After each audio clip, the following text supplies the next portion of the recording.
This is Jarrod Horak for the runawayhorse.com, and we're going to look at a Kentucky Derby prep race for Saturday, April 11th, 2020 in this video.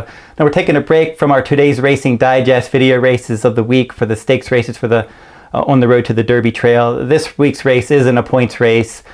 When the digest, I'll get back to my digest videos when some of the tracks start running again. Right now during this coronavirus pandemic, not many tracks out there running. There's not many stakes races each weekend. So we're taking a break from our digest videos, but we'll try to keep doing videos for the runawayhorse.com. I'm doing my wagering strategies video series. Next week I'll look at some Kentucky Derby contenders and Kentucky Oaks contenders.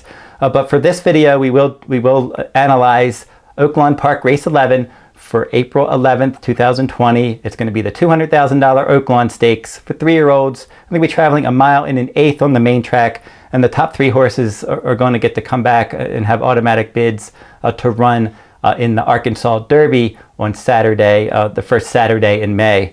Since the Kentucky Derby has moved from the first Saturday in May to the first Saturday in September, the Arkansas Derby moved to the first Saturday in May. So actually the Arkansas Derby was supposed to be this Saturday, but now the Oaklawn Stakes is going to be the prep race for the Arkansas Derby.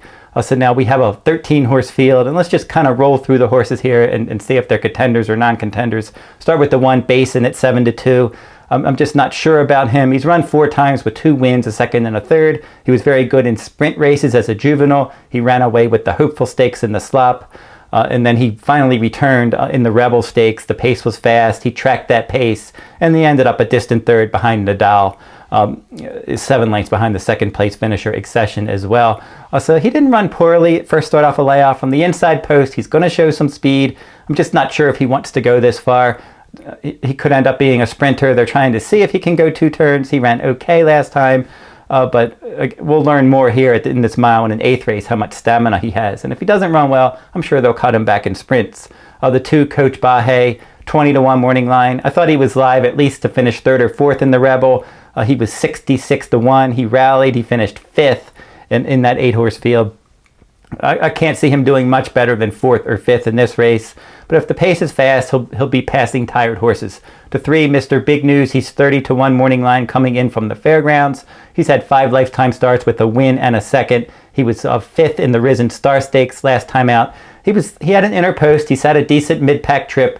Just couldn't quite kick it in late. He was 5th, beaten 4 lengths in that race. He's going to have to step up and run better. Again, he drew well. He's probably going to be in mid-pack, probably trying to chase the pace and saving some ground just like he did last time, but he's going to have to run faster. The 4,000 words, he's your morning line favorite at 5-2 for trainer Bob Baffert. Bob Baffert always dangerous when he ships to Oaklawn Park. We said that for the Rebel Stakes, and my top choice Nadal got the job done there. 1,000 words, won his first 3 starts, broke his maiden 6.5 furlongs at St. Anita, came back and won the Los Al Futurity, his first start around 2 turns, his first graded stakes start, and he beat Anu Dor, who had already run well in the Breeders' Cup Juvenile. So he beat a more experienced horse there, and then he came back in the Robert Lewis Stakes, and he looked good there, wearing down the speed horses and then holding off Royal Act to score by a bit less than a length.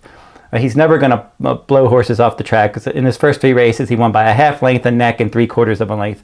Then he came into the San Felipe Stakes. And in the San Felipe 7-horse field, he was stalking his stablemate Authentic. He couldn't keep up with that one, and he got tired. I think that was the key. Authentic, a very talented speed horse.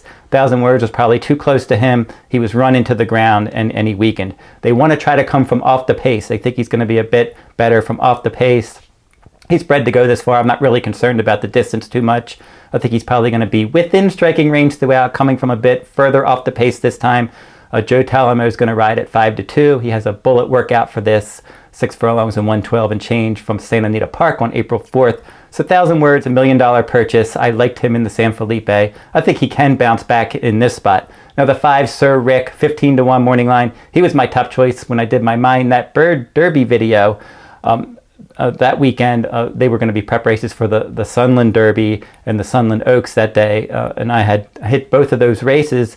And then in the Mind That Bird Derby, Sir Rick was the smart winner there. That was back-to-back wins for him. He's actually won 4 of his last 5 starts.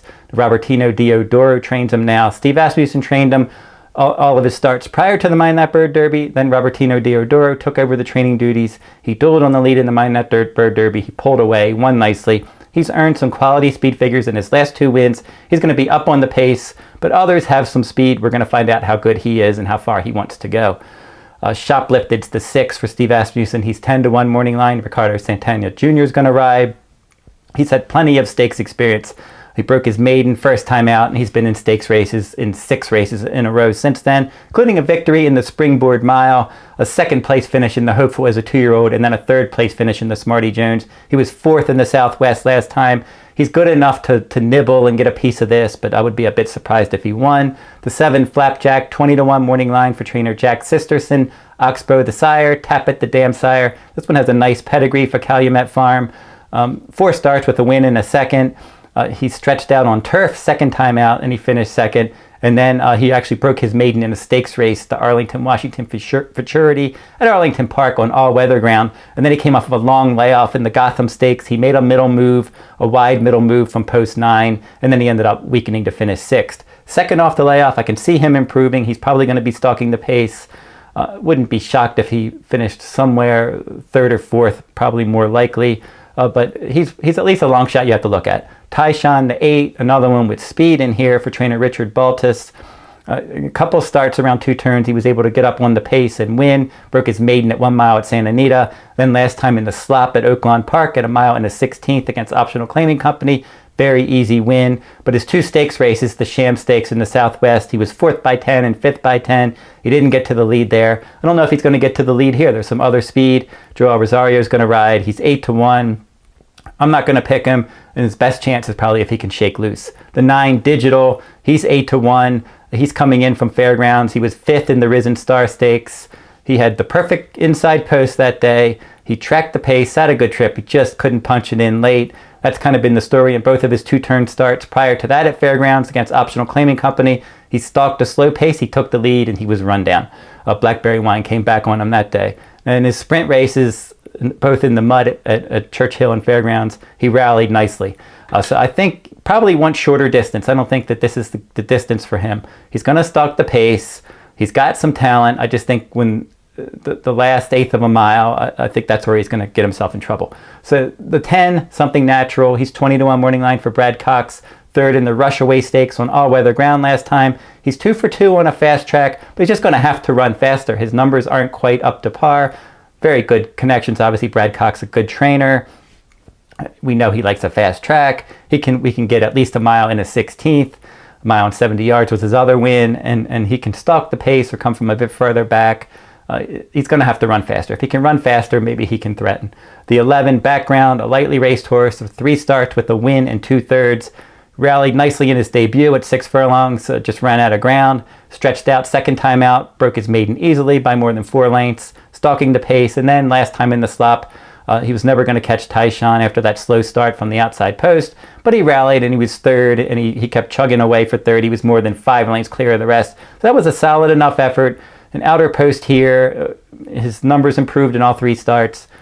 You got to at least consider him, at least for exotics, I would say. It'll be a bit of a surprise if he would win. The 12 Farmington Road for Todd Pletcher. He was my top choice in the 1st division of the Risen Star. He was out in post 10. He was racing wide. He was wider turning for home, and he rallied to finish 4th. He rallied from 10th to 4th. He was only 1.5 lengths out of 3rd. And then Enforceable was only a 1/2 length in front of the 3rd place finisher. So he's only a couple lengths out of 2nd. Not a bad effort at all, considering his post, his trip, 1st start against winners, 1st stakes start. He's adding blinkers today. He could easily improve. Finally, the 13 Gold Street. They're going to have to probably send him from the outside post. He likes to show speed. Tyler Bass is a good speed rider. He's had 7 starts with 3 wins in 2 seconds. But he's 0 for 4 on a fast track, and he's 3 for 3 on a wet track. So he needs a wet track. 2, he needs the lead. And then 3, I don't even if those things happen, I don't know that he wants to go 1 mile and 1/8 against this kind of company. He did win the Smarty Jones Stakes, but that hasn't been a productive race. And before that, he won the Sugar Bowl at 6 furlongs. I think this is probably too far. The company's a bit too much for him. So as for the top contenders, as I mentioned, 1,000 Words, he's actually going to be my 2nd choice. I'm not going to make him my top choice. I think they're going to bet him a little too much, that Baffert angle, but I respect him in here.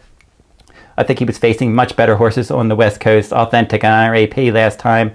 Two horses that are very talented on the road to the Derby, and I think that there's nothing like that in here. If either of those horses were in this race, they would be strong favorites. Was 1,000 Words is a solid contender to bounce back if he can relax a bit better in the early going. But I'm going to go with number 12, Farmington Road, is my top choice. Going right back with him. Nothing wrong with that effort in the Risen Star. Wide trip, outer post.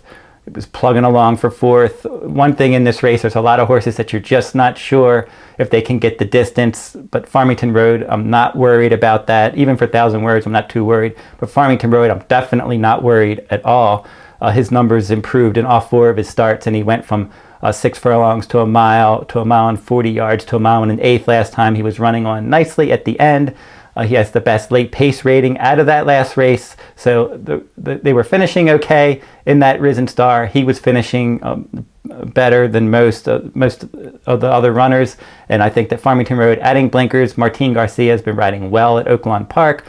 Todd Pletcher, good stats, first blinkers, and even with his shippers and 46 to 90 day layoff runners. I think he's fresh, he's training well enough.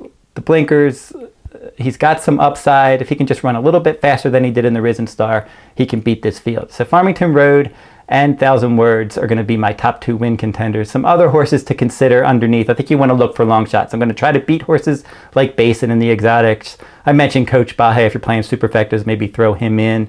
Sir Rick is one I definitely want to use. I picked him in the Mind That Bird Derby. He's got talent. Of the speed horses, I don't think he has to be on the lead. He's going to be close, and maybe he'll be in front turning for home. I'm just not quite sure how far he wants to go. Shoplifted's another. If you're playing superfectas, throw him underneath. Flapjack the 7. He's one I think that can finish third or maybe even a little bit better. He has some upside. Second after the layoff. Okay effort in the Gotham.